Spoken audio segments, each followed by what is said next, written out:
થરાદમાં કોંગ્રેસના નેતાઓ ફરી એકવાર પોતાની શિસ્તના લીરા ઉડાડ્યા છે.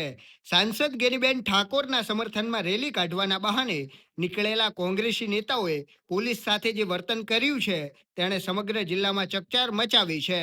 લોકસેવક હોવાનો દાવો કરતા કોંગ્રેસના નેતાઓ હવે ખાખી પર હુમલો કરતા પણ અચકાતા નથી. શરમજનક બાબત તો એ છે કે જિલ્લા મહિલા કોંગ્રેસના પ્રમુખ ગીતાબેન નાઈએ તમામ મર્યાદાઓ ઓળંગી દીધી. ફરજ પર તૈનાત પીએસઆઈ પીએલ આહિર સાથે માત્ર અસભ્ય વર્તન જ નહીં પરંતુ ઉશ્કેરાટમાં આવીને તેમના પર છૂટો મોબાઈલ ફેંકી હુમલો પણ કર્યો હતો. એક જવાબદાર પદ પર બેઠેલા મહિલા નેતાનું આવું હિંસક અને વર્તન શું સૂચવે છે? શું કાયદો અને વ્યવસ્થા જાળવતી પોલીસ પર હુમલો કરવો એ કોંગ્રેસની કાર્ય પદ્ધતિ બની ગઈ છે?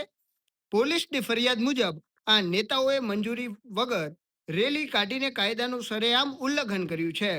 જિલ્લા મહિલા પ્રમુખ ગીતાબેન નાઈ, થરાદ તાલુકા પ્રમુખ પ્રધાનજી ઠાકોર અને જિલ્લા પંચાયતના સદસ્ય સિદ્ધરાજસિંહ ચૌહાણ આ એવા નેતાઓ છે જેમને જનતાના પ્રશ્નો ઉઠાવવા માટે મોકલવામાં આવે છે, પણ તેઓ પોલીસ કર્મચારીઓ સાથે ઝપાઝપી કરી સરકારી કામમાં અવરોધ પેદા કરી રહ્યા છે.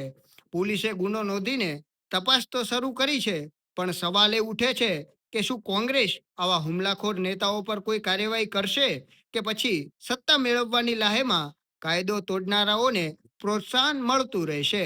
થરાદ પોલીસ મથકે નોંધાયેલી આ ફરિયાદ હવે નેતાઓની મુશ્કેલીમાં મોટો વધારો કરશે તે તો નક્કી છે.